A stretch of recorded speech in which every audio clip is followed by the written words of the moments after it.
बोल श्री गणेश भगवान की जय। उमापति महादेव की जय। अम्बे मैया की जय। राधा कृष्ण की जय। श्री हरि श्री हरि। अब मैं श्री कृष्ण की वाणी गीता मैया के 10वें अध्याय का माध्यम वैसार सुनाने जा रही हूँ। आप कृपया ध्यान पूर्वक सुनिएगा। जय श्री कृष्ण। राधे राधे। भगवान शिव कहते हैं, हे सुंदरी, अब तुम 10वें अध्याय के माध्यम की परम पावन कथा सुनो, जो स्वर्ग रूपी दुर्ग में जाने के लिए सुंदर सोपान और प्रभाव की चरम सीमा है। काशीपुरी में धीर बुद्धि नाम से विख्यात एक ब्राह्मण था, जो मुझ में प्रियनंदी के समान भक्ति रखता था।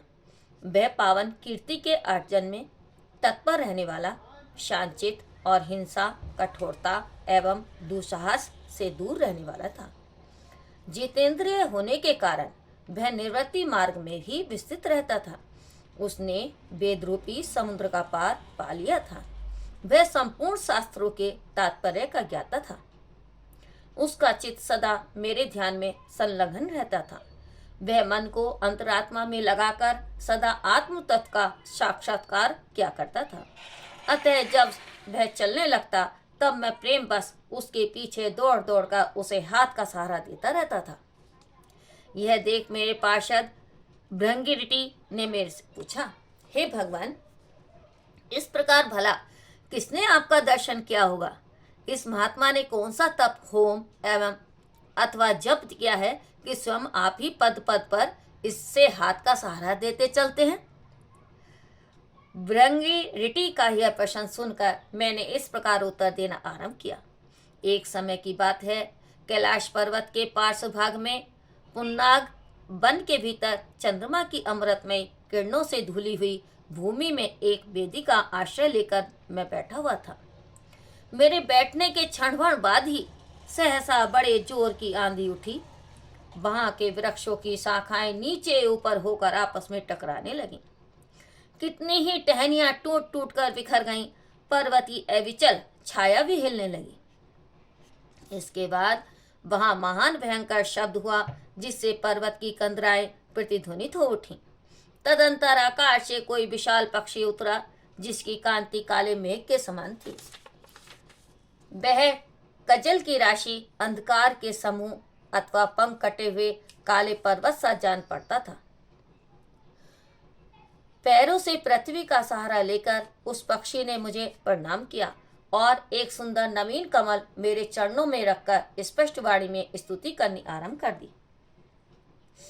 पक्षी बोला, हे देव, आपकी जय हो। आप चिदानंदमयी सुधा के सागर तथा जगत के पालक हैं। सदा सद्भावना से युक्त एवं अनाशक्ति की लहरों से उल्सित हैं। आपके वैभव का कहीं अंत नहीं है। आपकी जय हो। अद्वैत वासना से परिपूर्ण बुद्धि के द्वारा आप त्रिविध मलों से रहित हैं। आप जितेंद्रिय भक्तों के अधीन रहते हैं तथा ध्यान में आपके स्वरूप का साक्षात्कार होता है। आप अविद्या में उपाधि से रहित, नित्य मुक्त, निराकार, निरामय, असीम, अहंकार शून्य, आवरण रहित और निर्गुण हैं। आपके चरण कमल शरणागत भक्तों की रक्षा करने में प्रवीण हैं। अपने भयंकर ललाट रूपी महासर्प की विश्व ज्वाला से आपने कामदेव को भस्म किया है। आपकी जय हो। आप प्रत्यक्ष आदि प्रमाणों से दूर होते हुए भी प्रमाणीय स्वरूप हैं। आपको बार बार नमस्कार है। चैतन्य के स्वामी तथा त्रिभुवन रूपधारी आपको प्रणाम है। मैं श्रेष्ठ योगियों द्वारा चुंबित आपके उन चरण कमलों की वंदना करता हूँ, जो अपार भव पाव के समुद्र से पार उतारने में अद्भुत शक्तिशाली हैं। हे महादेव, साक्षात बृहस्पति भी आपकी स्तुति करने की दृष्टा नहीं कर सकते। सहस्त्र मुखों वाले नागराज शेष में भी इतनी चातुरी नहीं है कि वे आपके गुणों का वर्णन कर सकें। फिर मेरे जैसे खोटी बुद्धि वाले पक्षी की तो विसात ही क्या है। उस पक्षी के द्वारा किए हुए इस स्रोत को सुनकर मैंने उससे पूछा, हे विहंगम, तुम कौन हो और कहाँ से आए हो? तुम्हारी आकृति तो हंस जैसी है, मगर रंग कौवे का मिला हुआ है। तुम जिस प्रयोजन को लेकर यहाँ आए हो, उसे बतलाओ। पक्षी बोला, हे देवेश, मुझे ब्रह्मा जी का हंस जानिए। हे दुर्जटे, जिस कर्म से मेरे शरीर में इस समय कालिमा आ गई है उसे सुनिए। हे प्रभु, यद्यपि आप सर्वज्ञ हैं, अतः आपसे कोई भी बात छिपी हुई नहीं है, तथापि यदि आप पूछते हैं तो बतलाता हूँ। सौराष्ट्र सूरत नगर के पास एक सुंदर सरोवर है, उसमें कमल लहलहाते हैं। उसी में से बाल चंद्रमा के टुकड़े जैसे श्वेत मृणालों के ग्रास लेकर मैं बड़ी तीव्र गति से आकाश में उड़ रहा था। उड़ते उड़ते सहसा वहां से पृथ्वी पर गिर पड़ा। जब होश आया तो अपने गिरने का कोई कारण न देख सका, तो मन ही मन सोचने लगा, अहो, यह मुझ पर क्या आ पड़ा। आज मेरा पतन कैसे हो गया। पके हुए कपूर के समान मेरे श्वेत शरीर में यह कालिमा कैसे आ गई। इस प्रकार विस्मित होकर मैं अभी विचार ही कर रहा था कि उस पोखरे के कमलों में से मुझे ऐसी वाणी सुनाई दी कि हंस उठो, मैं तुम्हारे गिरने और काले होने का कारण बतलाती हूँ। तब मैं उठकर सरोवर के बीच में गया और वहां 5 कमलों से युक्त एक सुंदर कमलिनी को देखा। उसको प्रणाम करके मैंने प्रदक्षिणा की और अपने पतन का सारा कारण पूछा। कमलिनी बोली, हे कलहंस, तुम आकाश मार्ग से मुझे लांग कर गए हो। उसी पातक के परिणाम बस तुम्हें पृथ्वी पर गिरना पड़ा तथा उसी के कारण तुम्हारे शरीर में कालिमा दिखाई देती है। तुम्हें गिरा देख मेरे हृदय में दया भर आई, और जब मैं इस मध्यम कमल के द्वारा बोलने लगी हूँ उस समय मेरे मुख से निकली हुई सुगंध को सूंघकर 60,000 भंवरे स्वलोक को प्राप्त हो गए हैं। हे पक्षीराज, जिस कारण मुझ में इतना वैभव ऐसा प्रभाव आया है उसे बतलाती हूँ, सुनो। इस जन्म से पहले तीसरे जन्म में मैं इस पृथ्वी पर एक ब्राह्मण की कन्या के रूप में उत्पन्न हुई थी। उस समय मेरा नाम सरोज वंदना था। मैं गुरुजनों की सेवा करती हुई सदा एकमात्र पतिव्रत के पालन में तत्पर रहती थी। एक दिन की बात है, मैं एक मैना को पढ़ा रही थी। इससे पति सेवा में कुछ विलम्ब हो गया। इससे पति देवता कुपित हो गए और उन्होंने शाप दिया, हे पापनी, तू मैना हो जा। मरने के बाद यद्यपि मैं मैना ही हुई, तथापि पतिव्रते के प्रसाद से मुनियों के ही घर में मुझे आश्रय मिला। किसी मुनि कन्या ने मेरा पालन पोषण किया।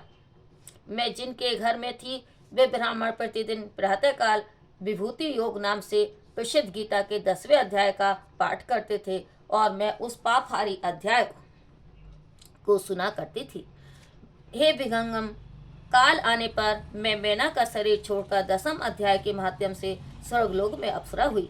मेरा नाम पद्यावती हुआ और मैं पद्या की प्यारी सखी हो गई। एक दिन मैं विमान से आकाश में विचर रही थी। उस समय सुंदर कमलों से सुशोभित इस रमणीय सरोवर पर मेरी दृष्टि पड़ी और इसमें उतरकर जो ही मैंने जल क्रीड़ा आरंभ की त्यों ही दुर्वासा मुनि आ धमके। उन्होंने वस्त्रहीन अवस्था में मुझे देख लिया। उनके भय से मैंने स्वयं ही एक कमलिनी का रूप धारण कर लिया। मेरे दोनों पैर 2 कमल हुए, दोनों हाथ भी 2 कमल हो गए और शेष अंगों के साथ मेरा मुख भी एक कमल हो गया। इस प्रकार मैं 5 कमलों से युक्त हुई। मुनिवर दुर्वासा ने मुझे देखा। उनके नेत्र क्रोधा अग्नि से जल रहे थे। वे बोले, हे पापनी, तू इसी रूप में 100 वर्षों तक पड़ी रह। यह शाप देकर वे क्षण भर में अंतर ध्यान हो गए। कमलिनी होने पर भी विभूति योगाध्याय के माध्यम से मेरी वाणी लुप्त नहीं हुई। मुझे लांघने मात्र के अपराध से तुम पृथ्वी पर गिरे हो। हे पक्षीराज, यहाँ खड़े हुए तुम्हारे सामने ही आज मेरे शाप की निवृत्ति हो रही है, क्योंकि आज 100 वर्ष पूरे हो गए हैं। मेरे द्वारा गाए जाते हुए उस उत्तम अध्याय को तुम भी सुन लो। उसके श्रवण मात्र से तुम भी आज ही मुक्त हो जाओगे। ये कहकर पद्यनी ने स्पष्ट एवं सुंदर वाणी में 10वें अध्याय का पाठ किया और वह मुक्त हो गई। उसे सुनने के बाद उसी के दिए हुए इस उत्तम कमल को लाकर मैंने आपको अर्पण किया है। इतनी कथा सुनाकर उस पक्षी ने अपना शरीर त्याग दिया। यह एक अद्भुत सी घटना हुई। वही पक्षी अब 10वें अध्याय के प्रभाव से ब्राह्मण कुल में उत्पन्न हुआ। जन्म से ही अभ्यास होने के कारण शेषवावस्था में से ही इसके मुख से सदा गीता के 10वें अध्याय का उच्चारण हुआ करता है। 10वें अध्याय के अर्थ चिंतन का परिणाम यह हुआ कि यह सब भूतों में स्थित शंकर चक्रधारी भगवान विष्णु का सदा ही दर्शन करता रहता है। इसकी स्नेहपूर्ण दृष्टि जब कभी किसी देहधारी के शरीर पर पड़ जाती है, तब वह चाहे शराबी और ब्रह्म हत्यारा ही क्यों न हो, मुक्त हो जाता है तथा पूर्व जन्म में अभ्यास किए हुए 10वें अध्याय के माध्यम से इसको दुर्लभ तत्व ज्ञान प्राप्त है तथा इसने जीवन मुक्ति भी पाली है। अतः जब यह रास्ता चलने लगता है तो मैं इसे हाथ का सहारा दिए रहता हूँ। हे भृंगिरिटे, यह सब 10वें अध्याय की ही महामहिमा है। हे पार्वती, इस प्रकार मैंने भृंगिरिटी के सामने जो पाप नाशक कथा कही थी, वही यहाँ तुमसे भी कही है। नर हो या नारी अथवा कोई भी क्यों न हो, इस 10वें अध्याय के श्रवण मात्र से उसे सब आश्रमों के पालन का फल प्राप्त होता है। बोल श्री कृष्ण भगवान की जय। श्री राधे श्री राधे। ओम श्री परमात्मे नमः। 10वें अध्याय का सार सुनिएगा। भगवान श्री कृष्ण बोले, हे महाबाहो, फिर भी मेरे पास परम रहस्य और प्रभाव युक्त वचन संवर कर, जो कि मैं तुझ अतिशय प्रेम रखने वाले के लिए हित की इच्छा से कहूँगा। हे अर्जुन, मेरी उत्पत्ति को अर्थात विभूति सहित लीला से प्रकट होने को न देवता लोग जानते हैं, न महर्षि जन ही जानते हैं, क्योंकि मैं सब प्रकार से देवताओं का और महर्षियों का भी आदि कारण हूँ। जो मेरे को अजन्मा अर्थात वास्तव में जन्म रहित और अनादि तथा लोकों का महान ईश्वर तत्व से जानता है, वह मनुष्यों में ज्ञानवान पुरुष संपूर्ण पापों से मुक्त हो जाता है। हे अर्जुन, निश्चय करने की शक्ति एवं तत्व ज्ञान और अमूर्ता, क्षमा, सत्य तथा इंद्रियों का वश में करना और मन का निग्रह तथा सुख दुख, उत्पत्ति और प्रलय एवं भय और अभय भी तथा अहिंसा, समता, संतोष, तप, दान, कीर्ति और अपकीर्ति, ऐसे यह प्राणियों के नाना प्रकार के भाव मेरे से ही होते हैं।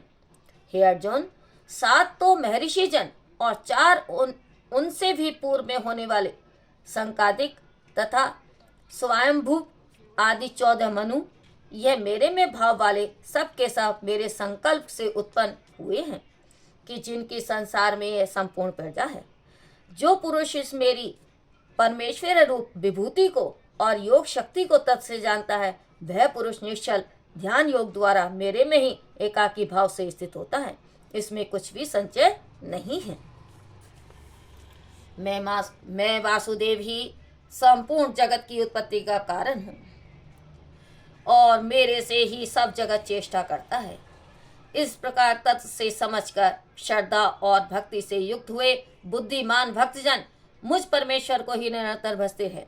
वे निरंतर मेरे में मन लगाने वाले और मेरे में ही प्राणों को अर्पण करने वाले भक्तजन सदा ही मेरी भक्ति की चर्चा के द्वारा आपस में मेरे प्रभाव को जानते हुए तथा गुण और प्रभाव रहित मेरा कथन करते हुए ही संतुष्ट होते हैं और मुझ वासुदेव में ही निरंतर रमण करते हैं। उन निरंतर मेरे ध्यान में लगे हुए और प्रेम पूर्वक भजने वाले भक्तों को मैं वह तत्व ज्ञान रूप योग देता हूँ कि जिससे वे मेरे को ही प्राप्त होते हैं। हे अर्जुन, उनके ऊपर अनुग्रह करने के लिए ही मैं स्वयं उनके अंतःकरण में एकाकी भाव से स्थित हुआ अज्ञान से उत्पन्न हुए अंधकार को प्रकाश में तत्व ज्ञान रूप दीपक द्वारा नष्ट करता हूँ। इस प्रकार भगवान के वचनों को सुनकर अर्जुन बोले, हे भगवान, आप परब्रह्म और परम धाम एवं परम पवित्र हैं, क्योंकि आपको सब ऋषिजन सनातन दिव्य पुरुष एवं देवों का भी आदिदेव, अजन्मा और सर्वव्यापी कहते हैं। वैसे ही देव ऋषि नारद तथा आशित और देवल ऋषि तथा महर्षि व्यास और स्वयं आप भी मेरे प्रति कहते हैं। हे केशव, जो कुछ भी मेरे प्रति आप कहते हैं, इस समस्त को मैं सत्य मानता हूँ। हे भगवान, आपके लीला में स्वरूप को न दानव जानते हैं और न देवता ही जानते हैं। हे भूतों को उत्पन्न करने वाले, हे भूतों के ईश्वर, हे देवों के देव, हे जगत के स्वामी, हे पुरुषोत्तम, आप स्वयं ही अपने आप से आपको जानते हैं। इसलिए हे भगवान, आप ही उन अपनी दिव्य विभूतियों को संपूर्णता से कहने के लिए योग्य हैं कि जिन विभूतियों के द्वारा इन सब लोगों को व्याप्त करके स्थित है। हे योगेश्वर, मैं किस प्रकार निरंतर चिंतन करता हूँ आपको जानूं, और हे भगवान, आप किन किन भावों में मेरे द्वारा चिंतन करने योग्य हैं। हे जनार्दन, आपकी योग शक्ति को और परमेश्वर रूप विभूति को फिर भी विस्तार पूर्वक कहिए, क्योंकि आपके अमृतमय वचनों को सुनते हुए मेरी तृप्ति नहीं होती, अर्थात सुनने की उत्कंठा बनी ही रहती है। इस प्रकार अर्जुन के पूछने पर श्री कृष्ण भगवान बोले, हे कुरुश्रेष्ठ, अब मैं तेरे लिए अपनी दिव्य विभूतियों को प्रधानता से कहूँगा, क्योंकि मेरे विस्तार का अंत नहीं है। हे अर्जुन, मैं सब भूतों के हृदय में स्थित सबका आत्मा हूँ, तथा संपूर्ण भूतों का आदि, मध्य और अंत भी मैं ही हूँ। हे अर्जुन, मैं अदिति के 12 पुत्रों में विष्णु अर्थात वामन अवतार और ज्योतियों में किरणों वाला सूर्य, तथा मैं 49 वायु देवताओं में मारीची नामक वायु देवता और नक्षत्रों में नक्षत्रों अधिपति चंद्रमा हूँ। मैं वेदों में सामवेद हूँ, देवों में इंद्र हूँ और इंद्रियों में मन हूँ, भूत प्राणियों में चेतनता अर्थात ज्ञान शक्ति हूँ। मैं एकादश रुद्रों में शंकर हूँ और यक्ष तथा राक्षसों में धन का स्वामी कुबेर हूँ, और मैं 8 वसुओं में अग्नि हूँ तथा शिखर वाले पर्वतों में सुमेरु पर्वत हूँ। पुरोहितों में मुख्य अर्थात देवताओं का पुरोहित बृहस्पति मेरे को जान, तथा हे पार्थ, मैं सेनापतियों में स्वामी कार्तिक और जलाशयों में समुद्र हूँ। हे अर्जुन, मैं महर्षियों में भृगु और वचनों में एक अक्षर अर्थात ओमकार हूँ, तथा सब प्रकार के यज्ञों में जप यज्ञ और स्थिर रहने वालों में हिमालय पहाड़ हूँ। सब वृक्षों में पीपल का वृक्ष और सब देव ऋषियों में नारद मुनि तथा गंधर्वों में चित्ररथ और सिद्धों में कपिल मुनि हूँ। हे अर्जुन, तू घोड़ों में अमृत से उत्पन्न होने वाला उच्चेश्रवा नामक घोड़ा और हाथियों में ऐरावत नामक हाथी तथा मनुष्यों में राजा मेरे को ही जान। हे अर्जुन, मैं शास्त्रों में विरज और गौओं में कामधेनु हूँ और शास्त्रों उक्त रीति से संतान की उत्पत्ति का हेतु कामदेव हूँ। सर्पों में सर्वराज वासुकी हूँ। मैं नागों में शेषनाग और जलचरों में उनका अधिपति वरुण देवता हूँ और पितरों में आरिमा नामक पितरेश्वर तथा शासन करने वालों में यमराज मैं हूँ। हे अर्जुन, मैं दैत्यों में प्रहलाद और गिनती करने वालों में समय हूँ तथा पशुओं में मृगराज सिंह और पक्षियों में गरुड़ मैं हूँ। मैं पवित्र करने वालों में वायु और शस्त्रधारियों में राम हूँ तथा मछलियों में मगरमच्छ हूँ और नदियों में श्री भगीरथी गंगा हूँ। हे अर्जुन, सृष्टियों का आदि अंत और मध्य भी मैं ही हूँ तथा मैं विद्याओं में अध्यात्म विद्या अर्थात ब्रह्म विद्या एवं परस्पर में विवाद करने वालों में तत्व निर्णय के लिए किया जाने वाला वाद हूँ। मैं अक्षरों में आकार, समासों में द्वंद्व नामक समास हूँ तथा अक्षय काल अर्थात काल का भी महाकाल और विराट स्वरूप सबका धारण पोषण करने वाला भी मैं ही हूँ। हे अर्जुन, मैं सबका नाश करने वाला, मृत्यु और आगे होने वालों की उत्पत्ति का कारण हूँ तथा स्त्रियों में कीर्ति, श्री, वाक, स्मृति, मेघा, धृति और क्षमा हूँ तथा मैं गायन करने योग्य श्रुतियों में व्रत, शाम और छंदों में गायत्री छंद तथा महीनों में मार्गशीर्ष का महीना और ऋतुओं में बसंत ऋतु मैं हूँ। हे अर्जुन, मैं छल करने वालों में जुआ और प्रभावशाली पुरुषों का प्रभाव हूँ तथा मैं जीतने वालों की विजय हूँ और निश्चय करने वालों का निश्चय एवं सात्विक पुरुषों का सात्विक भाव हूँ। वृक्षिणी वंशियों में वासुदेव अर्थात मैं स्वयं तुम्हारा शका और पांडवों में धनंजय अर्थात तू एवं मुनियों में वेदव्यास और कवियों में शुक्राचार्य कवि भी मैं ही हूँ। और दमन करने वालों का दंड अर्थात दमन करने की शक्ति हूँ। जीतने की इच्छा वालों की नीति हूँ और गोपनीयों में अर्थात गुप्त रखने योग्य भावों में मौन हूँ तथा ज्ञानवानों का तत्व ज्ञान मैं ही हूँ। और हे अर्जुन, जो सब भूतों की उत्पत्ति का कारण है वह भी मैं ही हूँ, क्योंकि ऐसा वह चर और अचर कोई भी भूत नहीं है कि जो मेरे से रहित होवे।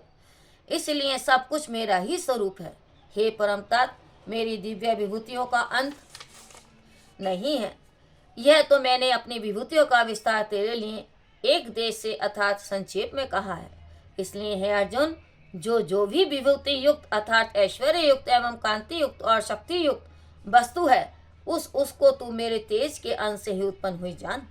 अथवा हे अर्जुन, इस बहुत जानने से तेरा क्या प्रयोजन है? मैं संपूर्ण जगत को अपनी योग माया के एक अंश मात्र से धारण करके स्थित हूँ, इसलिए मेरे को तत्से जानना चाहिए।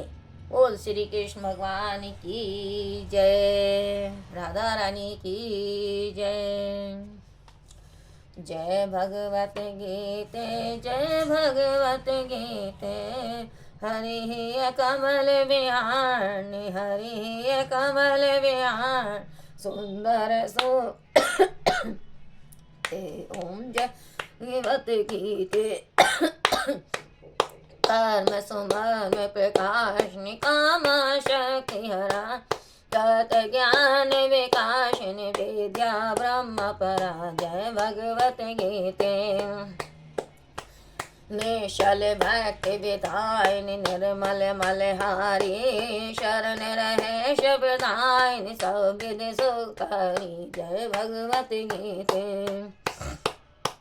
राग द्वेष विदारणी, कारणी मोद सदा, भव भय हारणी तारणी, परमानंद प्रदान। जय भगवत गीते,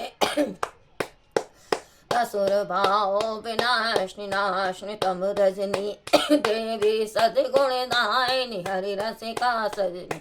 भगवत गीते, समता त्याग सिखामनी, हरि मोह की वाणी, सकल शास्त्र के सामने श्रुतों की रानी। जय भगवत गीते, दया सुधा बरसावनी, मातु कृपा की जय, हरि पद प्रेम दान कर अपनों कर ले। जय भगवत गीते, जय भगवत गीते। ओम गंगणपते नमः। कपूर गौरम कर्णातनम, संसार सरम भुजेन्द्रहारम, सदा वसंतम विद्यारविंदे भवानी सहितं नमामि। मंदारमाला कुलितालकाय, कपालमाला शेखराय, दिव्याम्राय च दिगंबराय, नमः शिवाय च नमः शिवाय। नमो देवे महादेवे स्वाय संतम नमः नमः भगवते न्याता प्रतां सनातां, सर्वमंगल मांगल्ये शिवे स्वार्थ साधिके शरण्य त्र्यंबके गौरी नारायणे नमस्तुते।